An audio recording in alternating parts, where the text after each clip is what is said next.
So guys, these are the dishes that I had for the day. Okay, for breakfast I had a nice bowl of oatmeal porridge with cream crackers, guys. I break up the cream crackers inside of the porridge.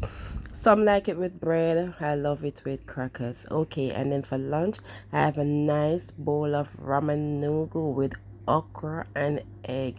Guys, the videos are coming up for these dishes. Okay, and then I sprinkle some green onions in it. Guys, it was delicious. Okay, when I said it was good, it was really good. Okay, so what I had for dinner was some saltfish and okra, guys. Yes, this was really good as well, with some dumpling and banana and green plantain, guys. Oh gosh, it was really good. All right, so stay tuned for the video. Remember to like, comment, and to subscribe for more. All right.